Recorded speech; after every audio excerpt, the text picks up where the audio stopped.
Well, hello everyone. Thanks for joining. I guess we'll get started with this webinar. So a couple housekeeping questions before we get started. Just want to let you guys know that this session is being recorded. You will receive a link to the recording shortly after the session.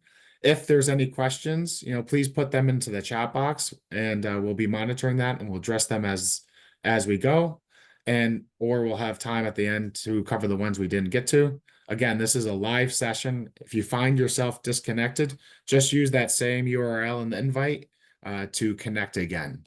So with that said, my name is Jonathan Davis with Silverfort. I handle our field strategy, and I wanted to introduce Leonid Berlovich, who is our director of product management, and he's going to be taking you through kind of unlocking the compliance and navigating, New York DFS regulations with Silverfort.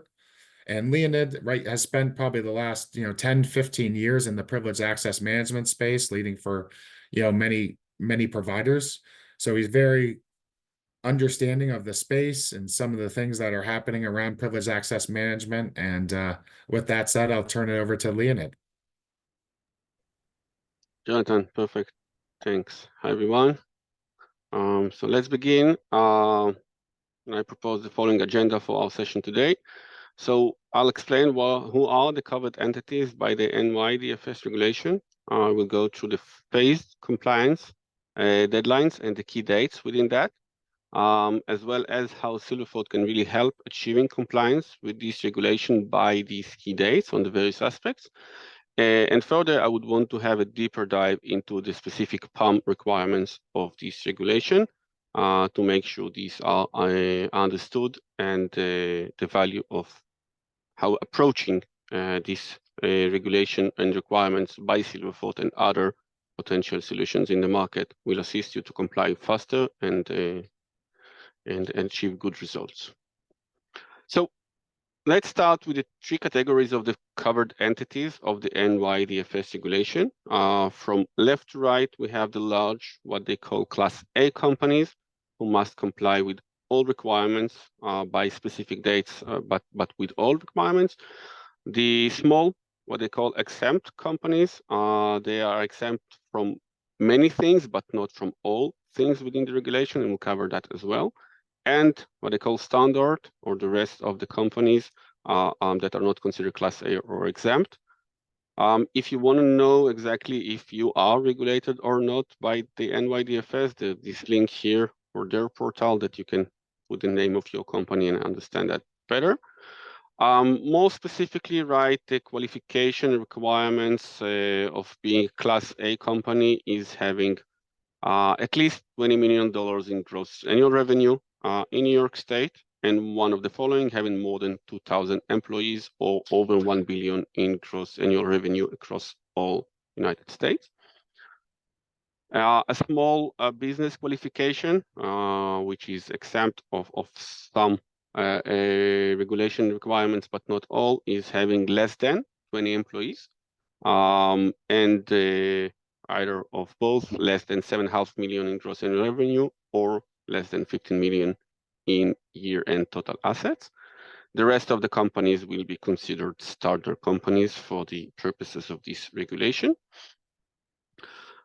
The phased compliance deadlines, let's look in the future for what's still ahead of us. We have 4 major things that we'll cover today.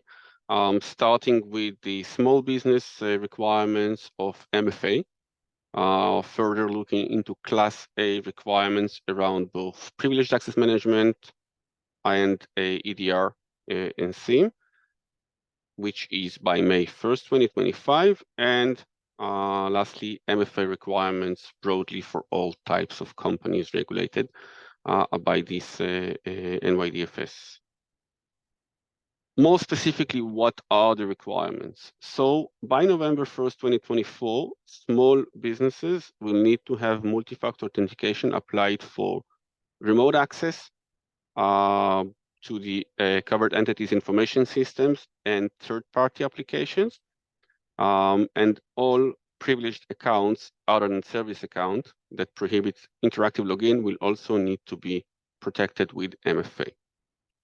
By May 1st, 2025, Class A companies will need to monitor privileged access activity and implement a privileged access management solution, right?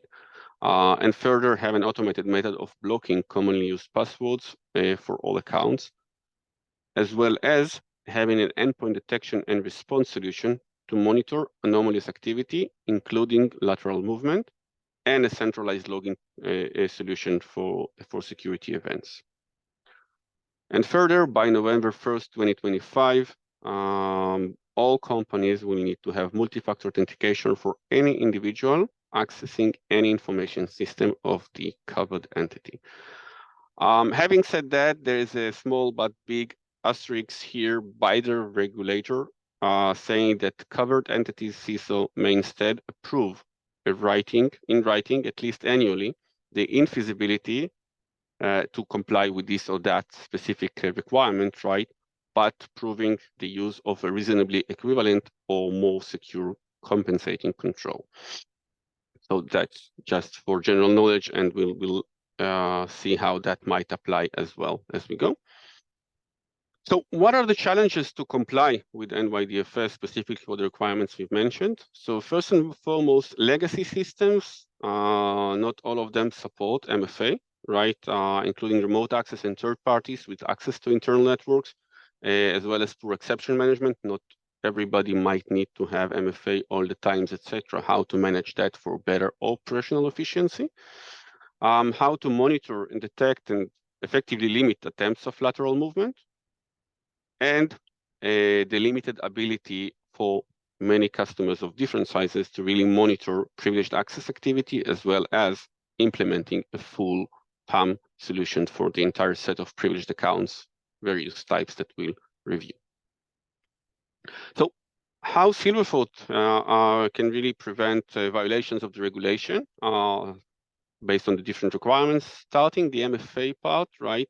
So the Silverfort platform enforces MFA protection across all users and resources, whether on-prem or in the cloud, and specifically applies to all Active Directory authentications, including those that couldn't be protected by MFA before.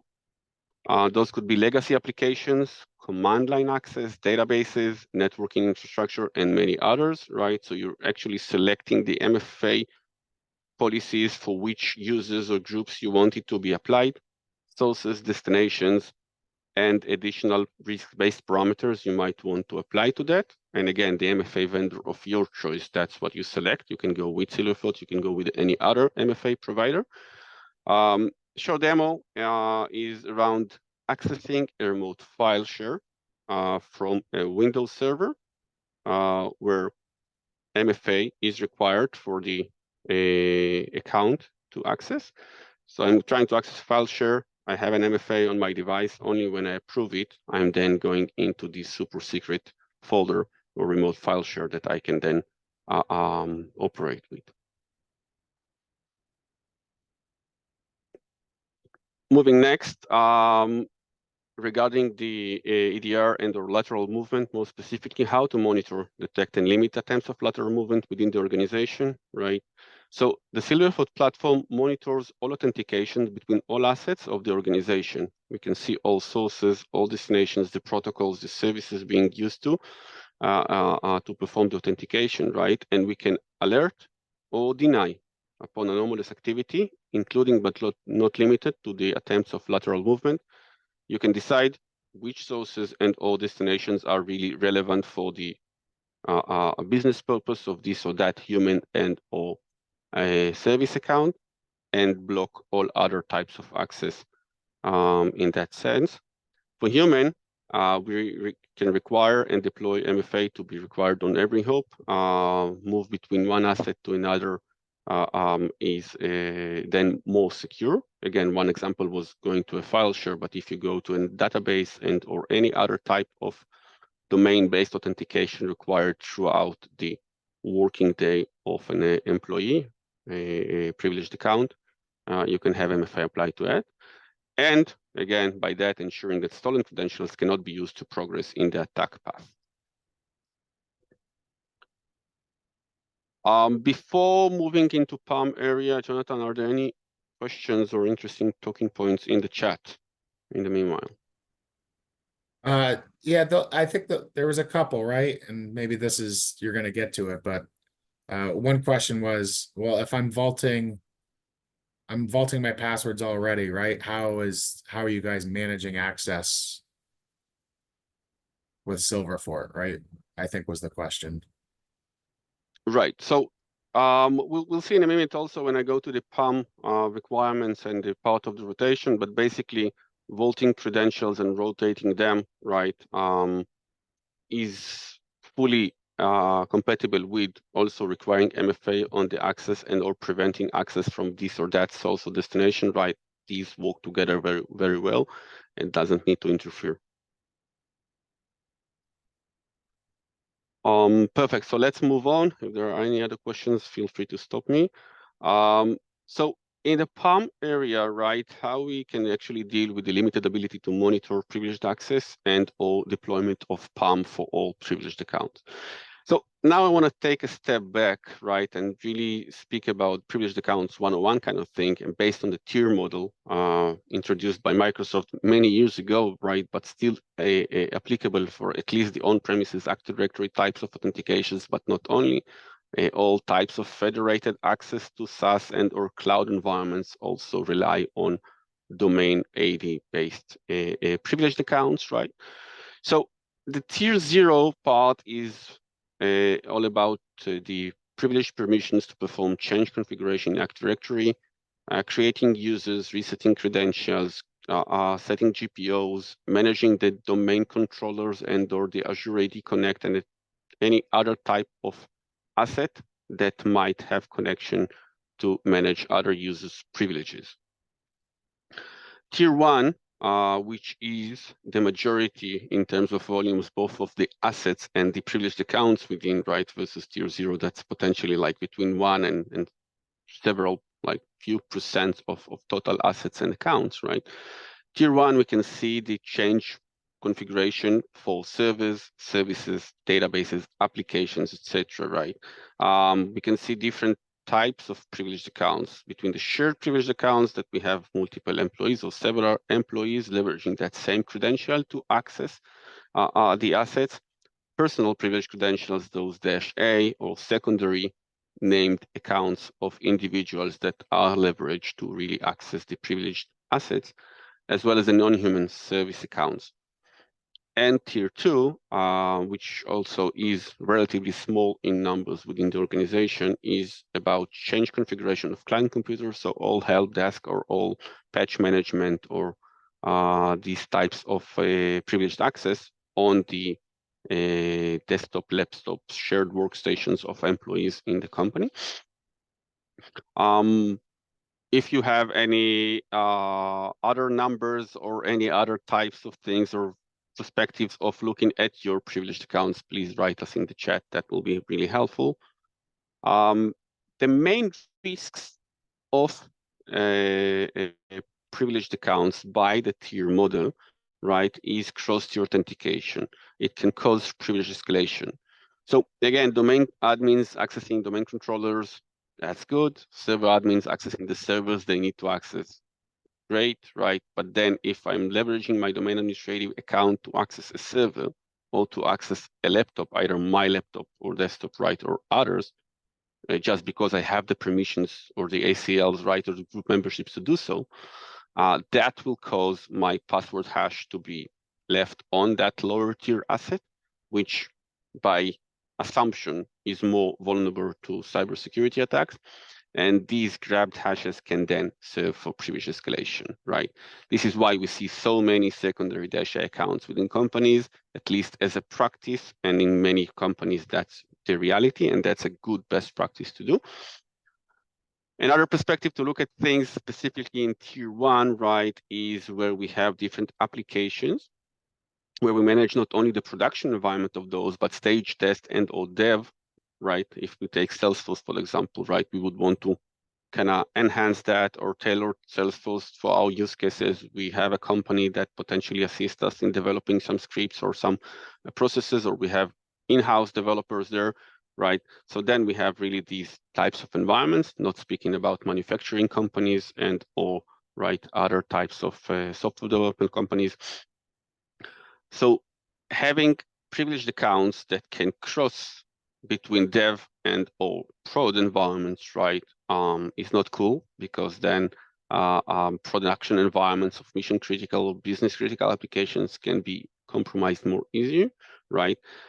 So that's where lateral movement kind of comes into play, and secondary accounts is the mean of preventing and trying to minimize that by definition. So what are the challenges, based on what we said earlier, of meeting the PAM compliance by May 1st, 2025 for NYDFS, right? So not all privileged accounts are actually known. Implementing PAM is a heavy process, it's time consuming, and it, in many cases, rely on the professional services teams of the vendors, right? It's a scheduling time that needs to be happening. It's a prioritization time that needs to happen of what to secure and or onboard to PAM first, what's later, etc. Right? Post-COVID time, these meetings are not face-to-face in most cases in the office when you can have a lot more progress. It's over the phone and potentially spans over several weeks until achieving first results, right? And as we see through surveys and many conversations with CISOs, right, 90% of Class A companies, right, say it takes them years and they are somewhere in the process, but they are not done, and it's very hard to get done with this effectively. So ask yourself, right, where are you at your PAM journey, right? Are you past tier 0, not yet there, etc.? Are you somewhere in the middle of tier 1? That's where we see many of our customers at, right, in different situations with different approaches. But it's really hard to find customers who are kind of below tier 1, or not speaking even about tier 2. So, and then also think how much time it will take you to cover more than you've achieved already, right? Especially, again, if you have this regulation that you need to comply with on time and not violate it, okay?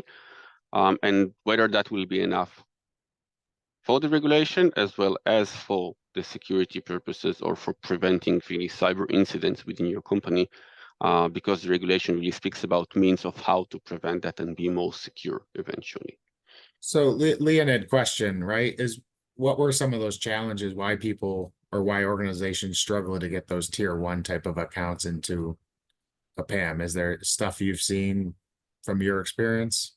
Right. So yeah, I've seen for the human accounts, right, if an employee has different secondary accounts, right, and there are many employees like that across different business units, especially in, you know, global companies with many branches and affiliates. It's hard for the security team or the identity administration team to understand all the instances or where these all privileged accounts exist, whom are they tied to, and then grab them all into a management system that will then take away the credential from the employee. We manage that in a PAM solution, and then the employees will need to change their habits of how to work, right, and need to access to a third-party system that will then get them this credential back.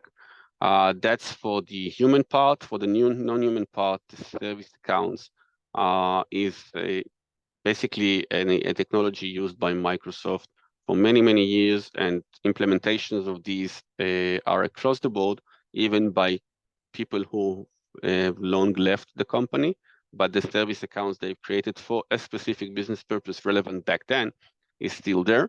The credential is probably not rotated or not being changed or required to be changed, like never, right?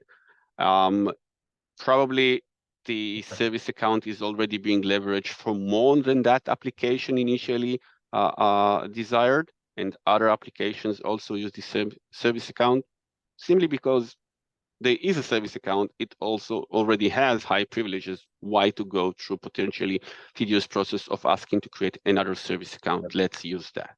No, that's perfect. Thank you, Leonid. That's great. what's Microsoft take on that? They claim that PAM is not a silver bullet, and on its own, it's a solution that's not enough to consistently and reliably see and mitigate risks on devices, on the assets, right, and not only on the accounts or identities themselves. And they claim that customers must have discrete device and account protection that complement each other, right?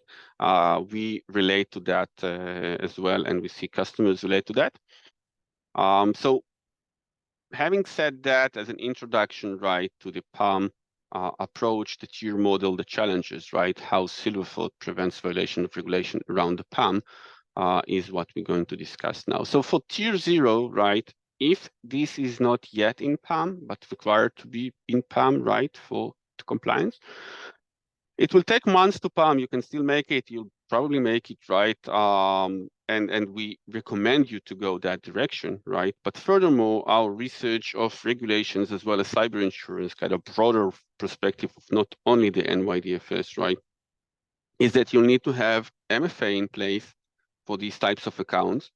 You'll need to separate these from below tiers and minimize the amount and volume of use overall, right, to minimize the attack surface.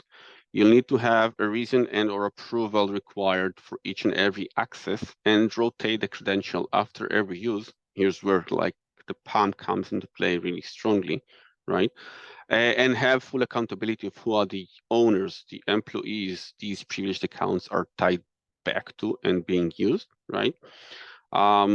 So our value and recommendation in this sense is that we provide visibility into who are these privileged accounts, not only through naming conventions, group membership, etc., right?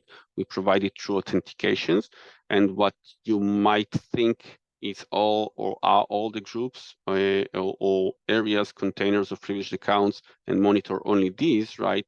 It might not be enough. There might be more, and we see in practice then when we show and actually present the authentications being performed to various privileged assets, right? Customers are a bit surprised to see that there are more than they thought of initially. MFA solutions for personal domain administrative accounts, right? Not only to the asset itself, but if they are then kind of playing between assets or opening different other things or running some things that require more authentications between assets, right? We can provide that on every hop of the way. We provide a tier visibility and can deny cross-tier authentications to prevent privilege escalation, right? These sources and destinations selection that you actually select what you allow or not. So if an asset is a server and not a DC, right? And you are a domain administrative account, we will not let you the access, right? But again, do PAM these, right? Remember, that's not enough on its own, but do PAM these, and do also have device protection to complement that, right? Once in PAM, and you leverage a PAM proxy to perform session management to these assets, make sure to leverage Silverfort to fence and make sure that all access is allowed only from that PAM proxy and not from other sources, etc. We can assist you with that. So Leon, as you move Yeah. to the next slide, there was one question, right, around like what is a privilege account? Because it seems like the definition seems to be a moving target, right? Always. And maybe it's different for every company. Right. So the definition of a privileged account is, at least according to the tier model, quite simple. If an account in AD or a user in AD has the privileges, either a direct ACL or group membership, to access a privileged asset based on the definition of the tier 0 DCs and all things related to that, or tier 1 server databases, things that are not DCs and not workstations of the employees, right? These are considered to be privileged accounts that needs to be Great, taken thank care you. of. Going forward, if you are good with tier 0, right, you proceed to tier 1. I want to focus on the personal privileged accounts, which is a really significant amount of total privileged accounts within the organization, right? So it takes years to PAM these, right? Again, identifying where they are, how to put them in place, educating the employees to work that way, dealing with some rejects, etc., right? internal politics sometimes within the companies. It takes a while. Also, the complexity of putting the PAM solution in place with making sure that all the footprint on the customer side is deployed correctly, all the networks are open and it's working. Sometimes also require cooperation between various teams within the company to make it happen. Anyhow, in terms of regulation and cyber insurance, right, requirements are quite the same from regulatory perspective. The main difference is that rotation of the credentials of these type of accounts is not required to be performed after every use, but after once in a while, 60, 90, like 180 days, etc., depends on the regulation. And from cyber insurance perspective, MFA seems to be enough for these type of accounts in that sense. What we really recommend is to have the visibility into these privileged accounts, again, through authentications, not only through what we think they are. MFA, which is agentless and on server or every hop level versus potentially the MFA provided by PAM vendors where you need to access a central portal, and that's the single place you have the MFA on, and later on you kind of open to access all privileged accounts you are eligible to without further MFA. There are options to apply MFA also on these, but that will be agent-based and more complexity to maintain and even deploy in the first place. Tier visibility, deny cross-tier authentications to prevent privilege escalation. Fencing to deny non-justified access to prevent lateral movement as much as possible, right? And again, if the PAM solution is being rolled out for a specific set of privileged accounts of this type, make sure that you leverage Silverfort so that the access is only made from the PAM proxy and not credentials are being fetched or checked out, and then I'm accessing from kind of behind the scenes from different sources than the PAM proxy. For the service account, right, we see customers with a lot of service accounts, and when we start to discover them even further, many of them are surprised of how many service accounts they really have. So it will take you an additional several years, right, to get into that, if you will. If you have a large team and you kind of work in parallel, you can progress faster. But again, that's a huge amount of work to discover and to onboard. Moreover, the dependencies or the usages that this or that service account might now have, once you onboard it into PAM and PAM starts to rotate these credentials, these applications or usages may break because they will not be synchronized. You need to first detect all the usages and then only onboard it. I had a conversation with a customer that said that every time they discover the list of the usages of a service account, they send it to the business owner of this or that application that the service account is being used for, and they kind of sign off whether it's all being detected or there's something missing. And only after the signature of the business unit, they go and upload it to be managed and rotated by the PAM solution, which again is an inter kind of group or department work to PAM. From the regulatory perspective, right, there is no need to MFA or requirement to MFA simply because you cannot really MFA service account, but you need to prevent interactive logon, or basically you need to identify where interactive logon potentially is used and why, and not just prevent it, but make it more kind of intelligent decision-making process. And rotation of the credential is something that is required also by the cyber insurance every once in a while, not after every use, but again, making sure that these service accounts accessing highly privileged targets, etc., as less as possible, it's also important, right? But then what we offer and recommend on the service accounts to be implemented is, again, we see these and can detect these service accounts not only through authentications and, or again, naming convention and group membership, but also through machine learning. We learn and see the behavior of the service accounts of these authentications and assess whether this is a human behavior or non-human behavior, so we can detect potential use of service accounts that the customers might not have thought that these are. privilege escalation, prevention, lateral movement, similar to what we've mentioned before. Fencing if in PAM to access only from the PAM proxy. And again, as we see all the destinations through authentications, the dependency discovery is simpler from using Silverfort, right?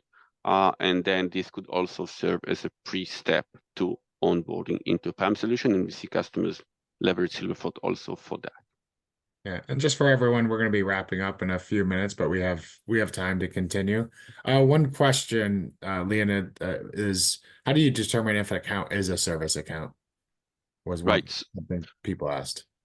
Right. So service accounts will either have SPNs in their attributes in Active Directory, or they will actually behave as a machine accessing from specific sources to specific destinations in specific times or days or hours, right? It will be very, very consistent. We can even classify between whether a service account is a scanner of vulnerabilities or any different other purpose, because we see if it's accessing many destinations or only specific, more application or specific business purpose related assets, etc., right?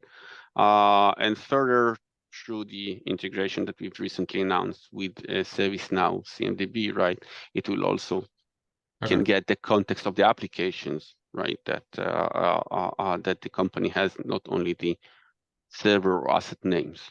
Okay. Yeah, thank you, Leonid. So to wrap this section up, right, how Silverfort prevents violation of regulation around the PAM, right? So starting to PAM tier 0 is really, really reasonable, but not enough, right? This is security as an asset, and deny cross-tier authentication of these highly privileged credentials not being spread across lower tiers is critical, right? And then Silverfort allows securing tier 1 and tier 2 assets faster, right? Both for the assets and the accounts. So you can actually make this parallel rollout of a PAM on tier 0 and complementary with Silverfort, and proceed already with Silverfort on tier 1 even before PAM.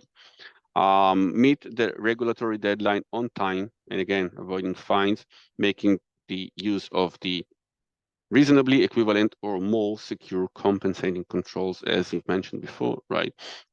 And really what's most important will be protected, have your identities protected in a much better way. To conclude, right, again, going back to different types of the customers who need to comply. For large Class A companies, the recommendation would be to use Silverfort and to use PAM at least for tier 0, right? For the small and the standard companies, Silverfort provides equivalent and even more secure controls on the regulations that are needed for these types of companies, if you will. Last slide before we conclude. If you want to learn more, go to silverfort.com and download the white paper around the NY DFS regulation and this latest second amendment that they have released November 2023 that outlines these and more capabilities that answer different aspects of the regulation. So it sounds like, Leonid, right, from working with customers over the years, it's been pretty easy for them, or not easy, but it's feasible for them to get those tier 0 accounts into their PAM, and maybe even those more privileged tier 1 type of accounts. But there seems, as they're looking to address a lot of these New York DFS and other regulations, the challenge to put those controls, especially with some of these mandates and timeframes, is these lower level tiered accounts can still pose a tremendous amount of damage, right? And it's more challenging because you're changing user experience. People are just bypassing some of these controls already. And there's ways to put with MFA, better controls. And then it seems like, service accounts is a real struggle to meet these mandates, because many of these accounts can't be vaulted because it just breaks the application, or they just don't know those dependencies. Seems to be definitely. Sure. Yeah, on spot, Jonathan, we see different types of customers, each with their own kind of decision and implementation. We have 2 insurance company customers, right? One is deciding to kind of mix between a PAM solution for tier 0 and Silverfort for the rest. The other is saying, hey, Silverfort is good enough for us because we're not a Class A company, right? and or other companies are saying, hey, we are pretty much covered with PAM, right, on the human access. So like tier 0 done, tier 1 like 30%, or they assess that number. But for the service accounts, right, is something that they're really struggling with, and then really leveraging Silverfort to protect. And there's one additional question, right? What about service accounts that have multiple different sources and destinations? Not really a fixed source. How do you deal with those? So we visualize the fact that these have multiple sources and destinations, and then the conversation starts to be, okay, why they use different sources destinations, whether they need to use all of them, or the business purpose is really from just one and or several, but not all of these sources to these destinations, right? And you can even control the protocols in which you would want to leverage that or not. And again, we detect NTLM v1 protocol being used for authentication, alert on that as well as a weak protocol to be replaced. So it sounds like these service accounts, right, that are coming from a lot of different sources, destinations, you could just, we're seeing the authentication, right, and where it's coming from. So you can basically just allow that to come from those multiple sources and destinations. And then if we see it doing anything else, you could just deny it and alert it as a way of securing it, right? For That's those a great that you point. can't Yeah, fault. we can learn the behavior of a service account, and once the security administrator of the customer decides that, hey, you've pretty much identified the behavior of a service account for like 30 days or so without any change, that's the baseline. I want to keep that. Any new source or destination or protocol that's being tried to run the service account will be blocked from that point on. So yeah, that's kind of learning process that we suggest for our customers to better understand and further automatically block the use. That's great. Well, I think we're at a wrap. So hopefully this was helpful and kind of some of the challenges we're seeing right around customers as they look to, you know, meet some of these deadlines around adding MFA, being able to, implement PAM and take care of some of these different type of accounts and these tiered model as well as these service accounts. So again, this recording will be shared with you. Feel free to, visit and learn more about Silverfort and the DFS regulations. And if there's any questions after this, please feel free to reach out to us. So thank you and have a great day, everybody.